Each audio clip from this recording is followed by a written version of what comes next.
What's up, everybody? Hopefully you can hear me now.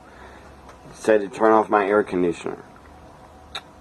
I don't know if you can see it. You can't see it, but it's next to that bright ass light. Anyways, and that bright ass light, of course, is the sun.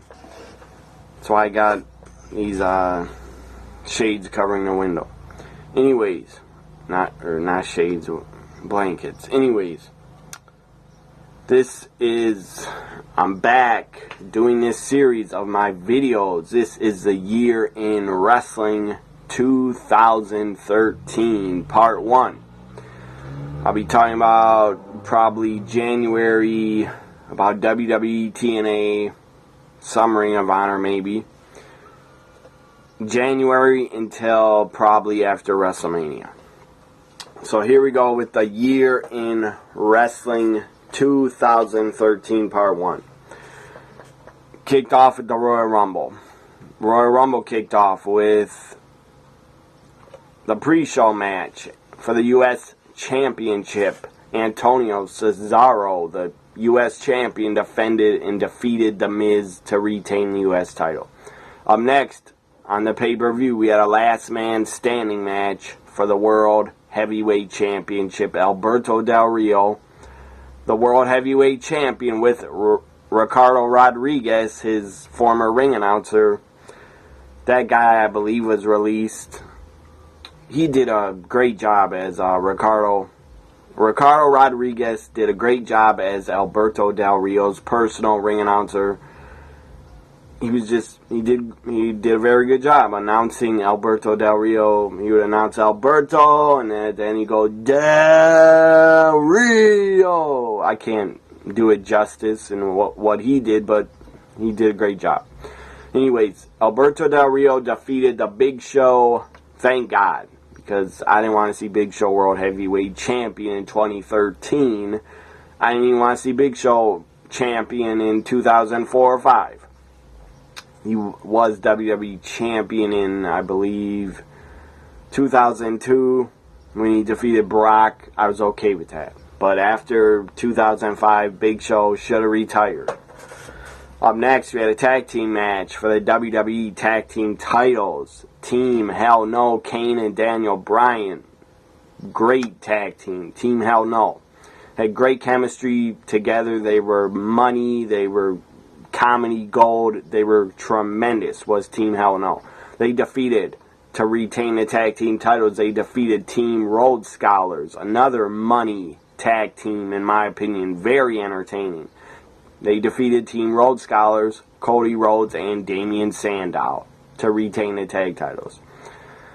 Up next, we had the Royal Rumble match, which should have been the main event in my opinion, but The Rock was on the Royal Rumble 2013, so he didn't want to not main event the show. He probably demanded to main event, and he's probably in the right to demand that, because he's The Rock. He's drawn a lot of money. Anyways, 30-man Royal Rumble for a World Championship match at WrestleMania 29. Shocking. John Cena wins to go face the WWE Champion, which would be The Rock. So we would have a WrestleMania rematch back-to-back years. Anyways, John Cena wins, last eliminating Ryback. I didn't care that Cena won. I actually was kind of pissed. I actually wanted Ryback to win. Anyways, here's the main event of the Royal Rumble 2013. CM Punk, the WWE Champion, with Paul Heyman, defending the championship against The Rock. If the Shield interfered, CM Punk would be stripped of the WWE Championship. Also, before the match, CM Punk would have a record reign as WWE Champion. Holding on to it for 434 days would CM Punk be WWE Champion. Anyways, we all know what happened. The Rock defeated CM Punk to win the WWE Championship and hold on to it until WrestleMania, I believe. So good for The Rock that he won I knew CM Punk's title run was coming to an end, so I wasn't that angry about it. I knew The Rock was going to win. Up next, WWE Elimination Chamber 2013.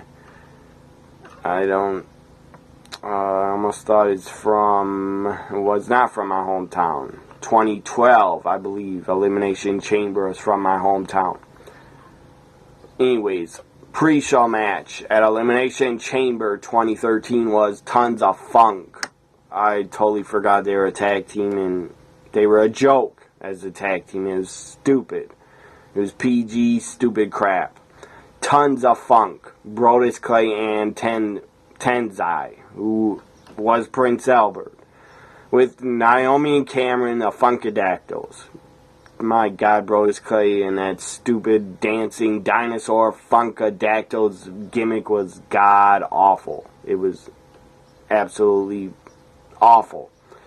Anyways, Tons of Funk defeated Team Rhodes Scholars, Cody Rhodes and Damien Sandow on the pre-show.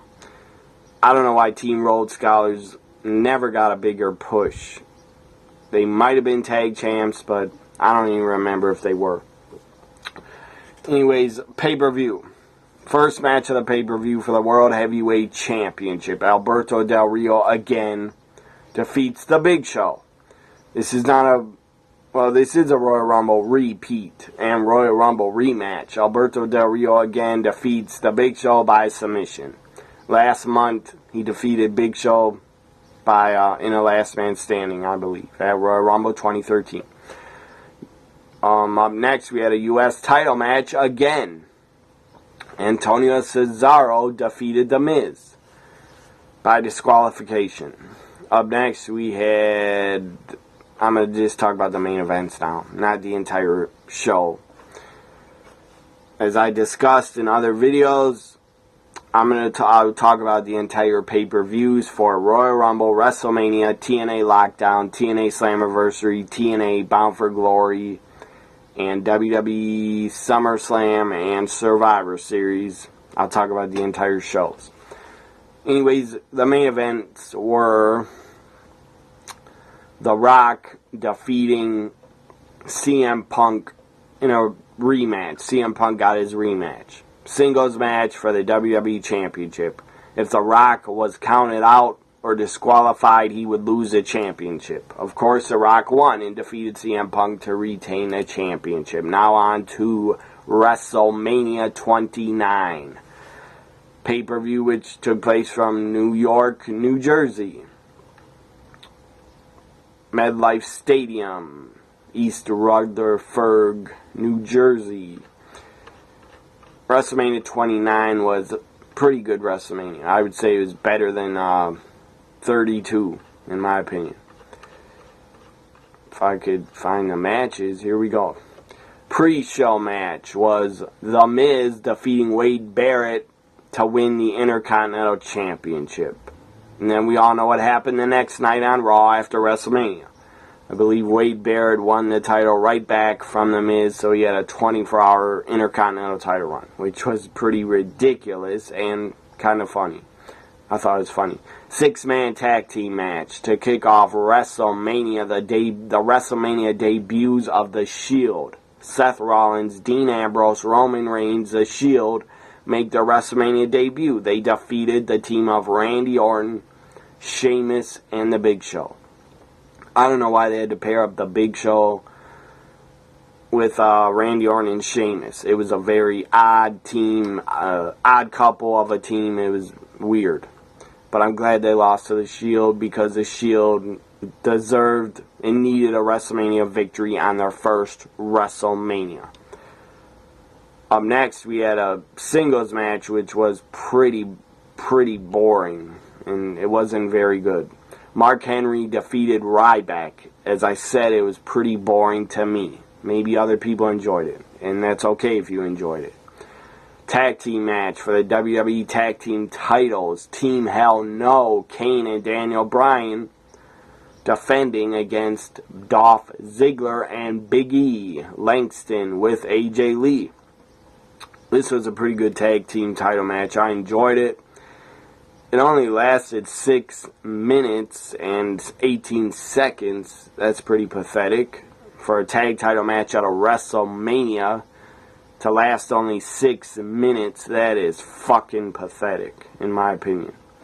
And hopefully WWE never does another tag title match that's only 6 minutes long on a WrestleMania for the tag titles, because that's a joke.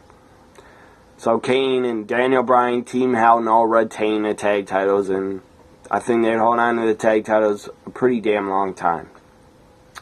Fandango, making his WrestleMania debut, defeated Chris Jericho. This was good. I enjoyed this match because Fandango got the victory, and I did not think he would. Fandango wins. I was happy about that. The next night on WrestleMania, he'd get a pretty good pop, good reaction from the crowd. They were singing his theme music, and they were doing the whatever they called it, fandangoing. They were doing this, and basically he's humming his theme, do do do do do do do do, stuff like that. It was good stuff. I thought Fandango might get a big push after WrestleMania 29. Some stupid crap in my mouth, food or something. Anyways, I thought Fandango was going to get a push against the Y2J, this old ass Y2J shirt. Anyways, Fandango, I thought, deserved a push. After WrestleMania 29, he never really got it. He was kind of buried and pushed to the side, pushed way down the card to mid-card status, and the guy basically only appeared on, well, he still appeared on Raw and SmackDown, but he basically started appearing on Superstars and Main Event. Fandango had a dancer with him before he got Summer Rae as a dancer, and Fandango was pretty damn over after WrestleMania 29. WWE should have pushed him and gave him an Intercontinental title run or U.S. title run in 2013, but they never ever did. So, good for Fandango that he actually has a victory at WrestleMania in his WrestleMania debut. Now, a match for the World Heavyweight Championship. Alberto Del Rio defeated Jack Swagger. Jack Swagger's with Zeb Coulter. Alberto Del Rio defeats him by submission to retain the World Heavyweight Championship. Before the match started, Zeb Coulter, I believe this was his first or second WrestleMania as a manager. His first, I think, was WrestleMania 11. So Zeb Coulter comes out, gets on the mic, and rips New York, New Jersey. It was awesome. The stuff he said, it was awesome heel Zeb Coulter character. Next, we had The Undertaker and the streak on the line. The Undertaker defeated CM Punk. It was a pretty damn good match. I knew Punk was going to lose, no doubt about it. And Punk losing to The Undertaker. And then WrestleMania 30, of course, CM Punk wasn't on the show because he decided to take his ball and go home. Because he's fed up with WWE, so he takes his ball and goes home. I guess Punk was pissed because he lost to Taker at WrestleMania 29, and at WrestleMania 30, CM Punk was supposed to wrestle Triple H and probably lose. So CM Punk was fed up. He wasn't going to have any of that crap. And he didn't want to lose to Triple H after losing Undertaker. Whatever. CM Punk, if the guy was so unhappy and pissed off and angry and hated being in the company, then he should have left. And I'm glad the guy's happy now, whatever. I'm glad he's happy being in UFC, even though he still hasn't fought in the UFC, which is a joke and pretty damn funny. Next, we had Triple H with Shawn Michaels defeat Brock Lesnar with Paul Heyman. This match was no holds barred. If Triple H lost, he would have had to retire. Before this, there was pretty good build-up for Triple H, Brock. Brock, I believe, took out Shawn Michaels at 5'd him on a Raw. Might have broke his arm in the Kimura lock. But Triple H, Brock, WrestleMania 29 was pretty good. I enjoyed it. Main event, a rematch of Once in a Lifetime from WrestleMania 28, Rock Cena. Once again, not once in a lifetime, it was twice in a lifetime. The Rock against John Cena for the WWE Championship. This match was one of the longest matches on the pay-per-view, along with Triple H Brock. It went 23 minutes. John Cena defeats The Rock to win the WWE Championship for probably the 12th time or 11th time or 100th time. I don't know. Cena's been champion a lot. So there was WrestleMania 29. If I give it a rating, 1 to 10, I would say WrestleMania 29 was probably I guess it'd be a 7.5 or maybe a 8. I'd say it was a 7.5. It wasn't a bad WrestleMania in my opinion. Now I'm going to talk about Extreme Rules 2013, which was a pretty good show, I thought. Or at least the main event was. Pre-show, you had The Miz defeat Cody Rhodes by submission, because let's bury Cody Rhodes and have him lose to The Miz. Pathetic how they handled Cody Rhodes and treated the guy. He did have a tag title run. He did have an Intercontinental title run, and he was good when he was with Team Rhodes Scholars, and he was good as dashing Cody Rhodes. In the beginning of this Stardust character, he played it very well. He was the tag champion with his brother, Dustin Goldust. So at least he got to probably live out a dream and be a tag team champion with his older brother. And it was a good thing that Dusty Rhodes is still alive. Rest in peace, Dusty Rhodes. 1 year ago, June 11th, 1 year ago, June 11th, 2015, the late, great American Dream, Dusty Rhodes, passed away. Very sad day for all WWE fans and pro wrestling fans. Dusty, I know you're up in the heavens, dropping elbows, hitting bionic elbows on all the legends up there. So rest in peace, Dusty Rhodes. You've been gone for a year. And a year has gone by very quickly. Doesn't seem like a year, but it is a year that Dusty has been gone. Very sad. Rest in peace, American Dream, Dusty Rhodes. I would do a Dusty Rhodes impression, but then I'd probably get all sweaty because it's starting to get pretty warm in my room. It's like 91 degrees outside right now. And after this, which I'm going to end pretty soon after this video, I'm going to turn the air conditioner right back on or go outside and do something outside. Because it's cooler outside than it is in this fucking room, which is upstairs. Here we go. Extreme Rules. So the other matches were a singles match for the U.S. title. Dean Ambrose defeats Kofi Kingston. Dean Ambrose wins his first singles championship. And Dean Ambrose as U.S. champion, it was nice, but his title reign was a fail because they never had the guy defend it. Ambrose held the U.S. title for what felt like a year, and he probably only defended it like 3 times. It was pathetic how they wouldn't have him defend the title. Anyways, then we had the tag team title match. Tornado tag team match. For the tag team titles, Team Hell No against The Shield, Seth Rollins and Roman Reigns. Team Hell No, the champions, lose. And The Shield, Rollins and Reigns, are the new tag team champions, along with Dean Ambrose, who is a new U.S. champion. So The Shield, they had all the gold. They had all the gold except the world titles and the Intercontinental title. The Shield, they needed gold to bring their Shield group legitimacy. They just needed to have some gold, in my opinion. Extreme Rules match. Randy Orton defeated the Big Show. Nobody gave a F. Believe me, I didn't give a fuck.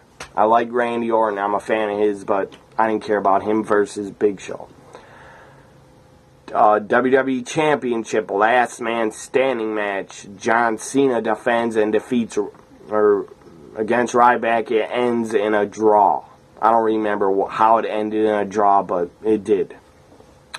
Main event was Brock Lesnar with Paul Heyman defeating Triple H in a steel cage match. It was a pretty good cage match. Extreme Rules 2013 was decent pay-per-view. It wasn't bad at all. Now on to TNA 2013 pay-per-views. So here we go. TNA's, I gotta find 2013.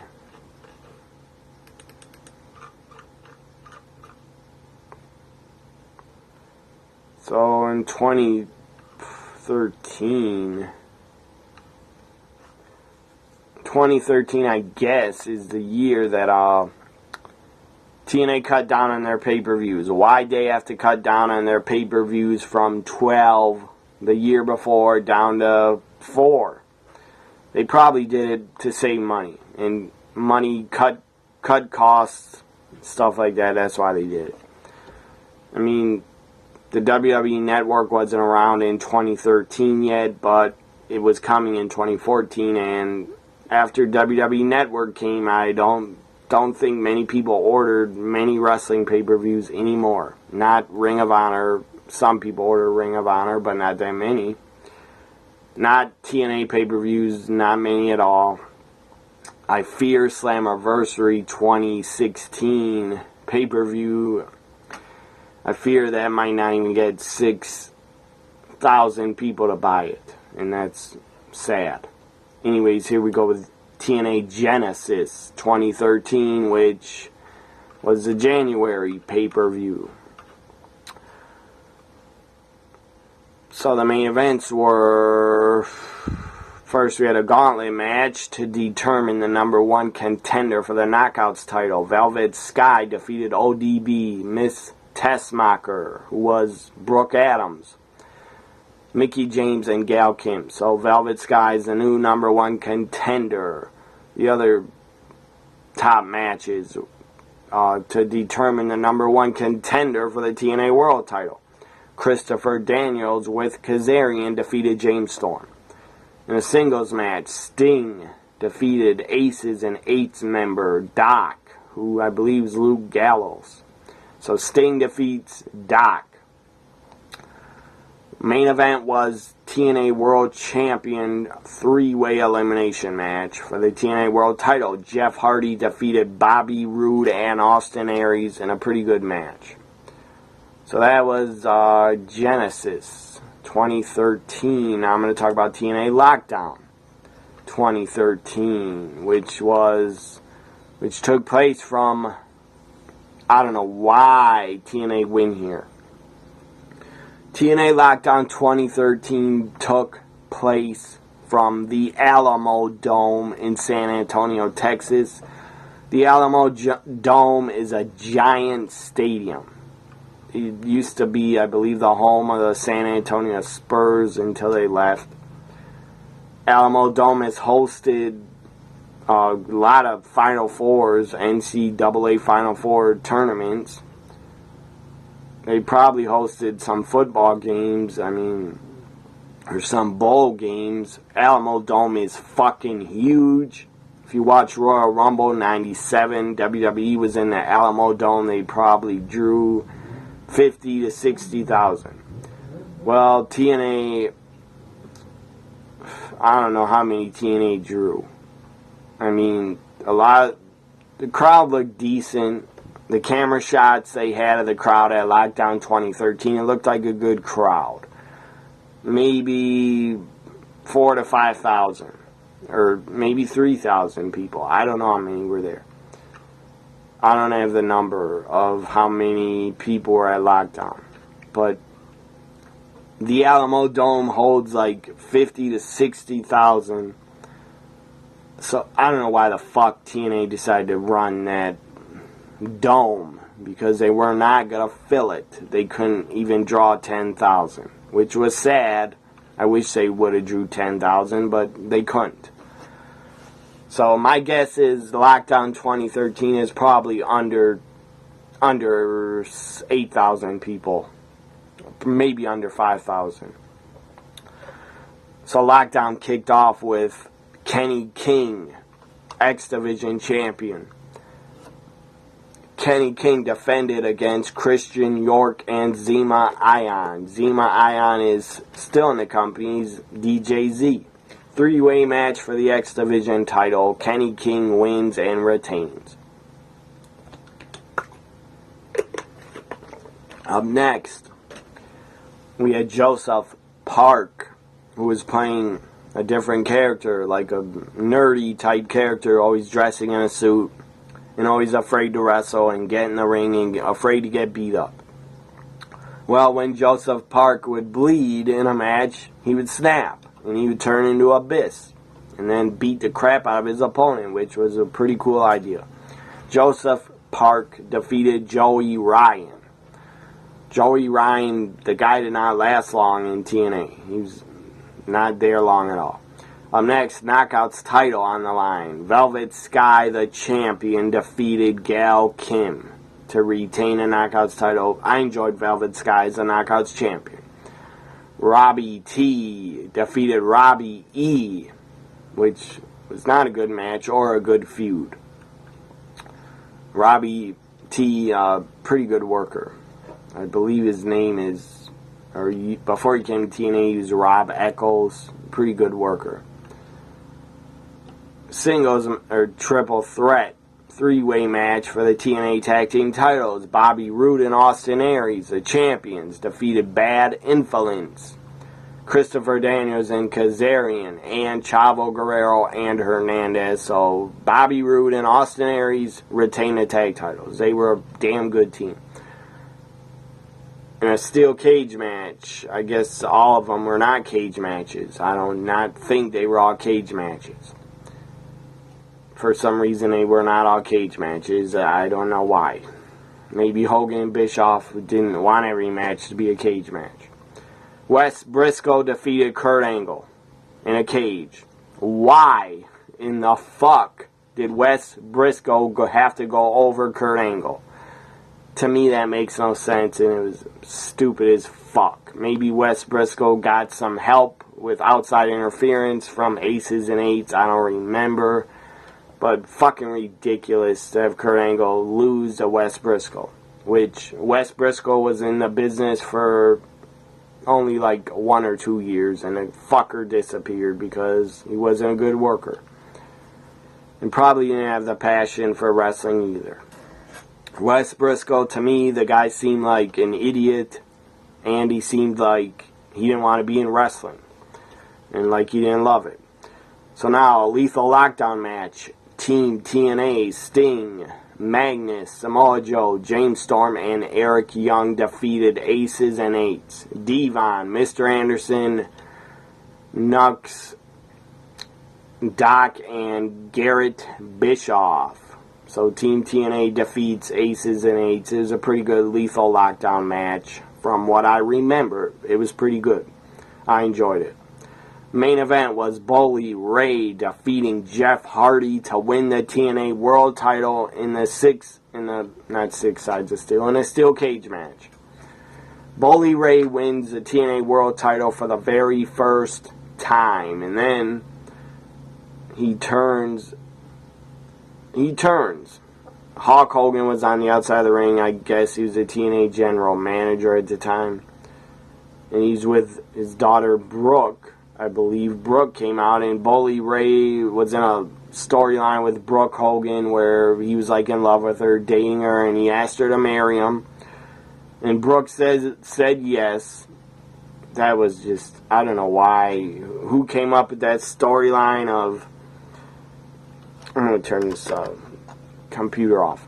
I don't know who came up with the Brooke Hogan, Bully Ray getting married storyline. But it was stupid. It was not believable. And a lot of storylines in wrestling are not believable, but some are good. Some are better than others. And then Bully Ray went through with a wedding. He went through with a wedding, I believe. Before lockdown. It was before lockdown. Bully Ray went through with a wedding on Impact, on Spike, or I think they're calling it Impact Live. Anyways, Bully Ray and Taz was part of the wedding. I guess he's Bully Ray's best man. He took off his suit jacket and he had a Aces and Eights vest on. Taz turned around and said Aces and Eights. So Taz was in Aces and Eights. And then the entire Aces and Eights crashed the wedding and attacked Hogan, attacked Tommy Dreamer, who I guess was another best man of Bully Ray, because they've known each other a long time. They're probably good friends. Still to this day. Attacked Tommy Dreamer, attacked some other guys, attacked Hogan. Brooke Hogan was in tears because Bully Ray left her and turned on her to join Aces and Eights, and Bully Ray would become the leader of Aces and Eights, and Bully Ray would do a damn good job at being the leader of Aces and Eights. Bully Ray, his heel run in TNA as Bully Ray, as TNA World Champion, and even after he lost the title, Bully Ray, Bubba Ray Dudley, whatever you want to call him. In TNA, Bully Ray was a fucking awesome heel. I love the stuff he did. But I didn't love the love storyline he had with Brooke Hogan. It was god-awful. And then at Lockdown, of course, Bully Ray wins the TNA World title. And then he throws it up against Cage and starts yelling at Brooke and Hulk Hogan. It was damn good stuff. Yelling at them, basically, I got the world title. I'm in control of TNA. We're taking over. Aces and Eights are going to take over this company. And basically, Hogan was staring at Bully Ray like he wanted to get back in the ring and wrestle Bully Ray at a pay-per-view. Which would never happen, but they would face off on a couple impacts on Spike, I believe.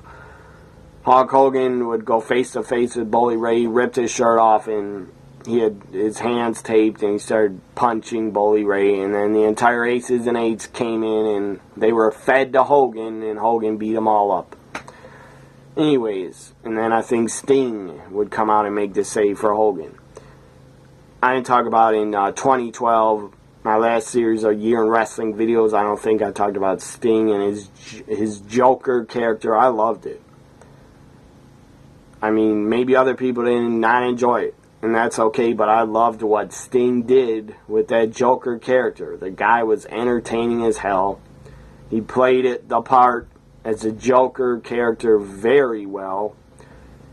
I mean, he went absolutely insane in promos a couple times, which was awesome. He went insane on Hogan. I think it was 2011 or 2012, I believe, where he went on insane on Hogan in Hogan's office. He threw everything off Hogan's desk. Screaming at Hogan, you want to play up for Assad, or you want to be the Masquerade or something like that, he said. And he said, Hogan, I'm sick of it. And then he was screaming, I'm the Stinger! He's saying, I'm the Stinger, damn it! Or something like that. And then he went up to Hogan. Hogan is sitting in his chair, and I don't know why he didn't stand up. I guess Hogan was scared of how Sting was acting as the Joker Sting. Sting didn't have face paint on. He just had black sunglasses, no face paint. And he started painting Hogan's face with black and red. Or red paint all over Hogan's face. And Hogan started saying this thing during the segment. He was like, stop it, stop it. It was pretty damn funny. So I really enjoyed the Joker Sting character. It was something different for Sting to do. It was way different than his Crow character. I enjoyed the Joker Sting a lot. I thought he played the part to perfection. Anyways, this ends the year in wrestling. I don't think there's any more. I'll look up Ring of Honor, my next show, if there are any pay-per-views in 2013. This ends my year in wrestling 2013 part 1 video. Hope you enjoyed it. Follow me on Twitter at TNA Guy. Also, follow me at NXT WWE Guy. Also, subscribe to my YouTube channel. New videos every single week. If you're a wrestling fan, you should enjoy my videos. Bye for now, everybody. Have a great weekend.